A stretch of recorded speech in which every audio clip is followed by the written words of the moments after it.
Viajemos a los lejanos años 90. Yo era un chico que, al igual que muchos otros, estaba totalmente fascinado con la serie animada de los X-Men, que por aquel entonces daban en un canal local llamado Magic Kids, y que al tiempo pasaría a formar parte de la programación del flamante Fox Kids que todos conocemos en Latinoamérica. Por aquel entonces, al pasar, había visto que los puestos de diarios y de revistas tenían en sus escaparates cómics con los personajes de la serie que tanto me gustaba. Entonces un día le digo a mi abuelita, a punto de salir al supermercado, le digo: Abu, ¿no me compras una historieta de los X-Men? Ella, toda buena, por supuesto, fue, sin saber de qué se trataba, pero el nombre era bastante evocativo. Y cuando volvió me trajo una revista que sonaba bastante parecido, pero diferente al mismo tiempo. ¿Era una revista de mutantes? Era una revista de mutantes. ¿Era un cómic de Marvel? Era un cómic de Marvel. La diferencia es que, a diferencia del plural, este era singular. Sí, la revista se llamaba X-Man, Hombre X. Y ya en su portada mostraba a un personaje que jamás se había visto en los dibujos animados, con este ojo brillante tan característico, el mechón de pelo, peleando con una versión bastante edgy de lo que parecía ser Bestia. Y de hecho, al abrir el cómic, el cual, a su vez, este número en particular, si no me equivoco era el 7 o el 8, tenía un tono que podríamos decir, valga la distancia, al Hellboy de Mignola, ese tipo de dibujo con ese coloreado donde prima las sombras, donde no hay tanto detalle. Lo cual hoy en día como adulto lo valoro, pero para un chico de esa época era bastante extraño encontrarte con una historieta de este estilo, sobre todo tratándose de las primeras historietas que leía. Igual voy a reconocer que tenía como un halo misterioso que me enganchó y me daban ganas de leerlo. Y cuanto más leía, menos entendía, porque este personaje se agarraba a los madrazos con quien parecía ser el buen Hank McCoy, que en el dibujo de los X-Men era un pan de Dios. Avanzando las viñetas, leyendo los diálogos, parecía entender que se trataba de una versión de un universo alterno del cual no sabía nada.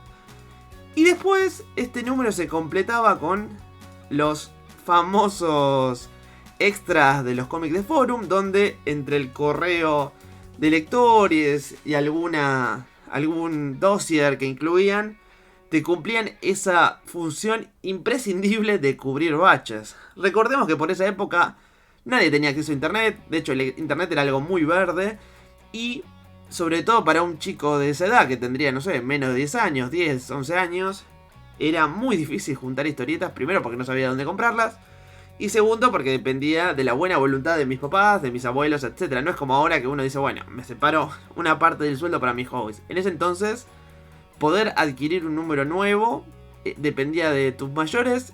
Si eran muy buena onda, te llevaban a un lugar donde había muchas historietas elegidas, y si no, les decías, no me traes cuando volvés del trabajo o del supermercado una revista. Y bueno, en este caso se dio que mi abuela me trajo esta revista, la cual es súper entendible que se confundiera, porque de hecho el título está creado de tal manera para evocar a los X-Men. ¿Quién es este personaje? Bueno, les voy a hacer una brevísima introducción.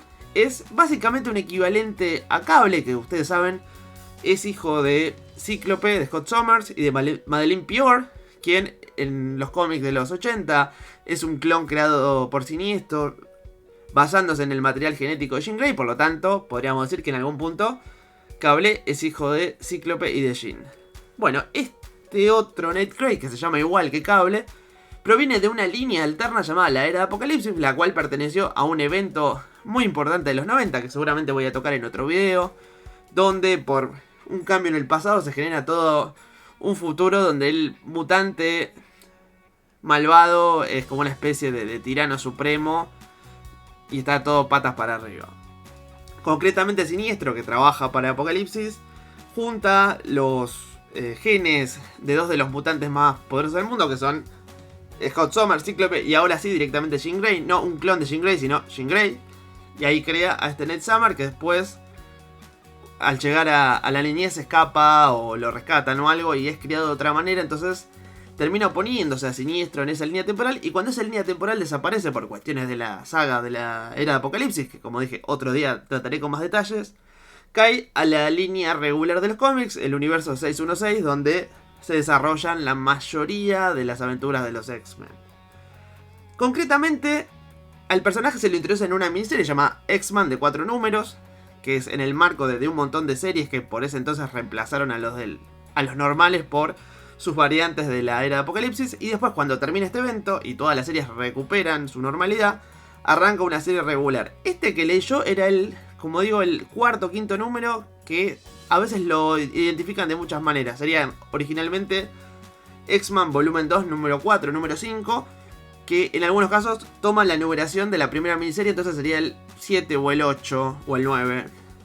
Pero bueno, se entiende, ese es el primer arco.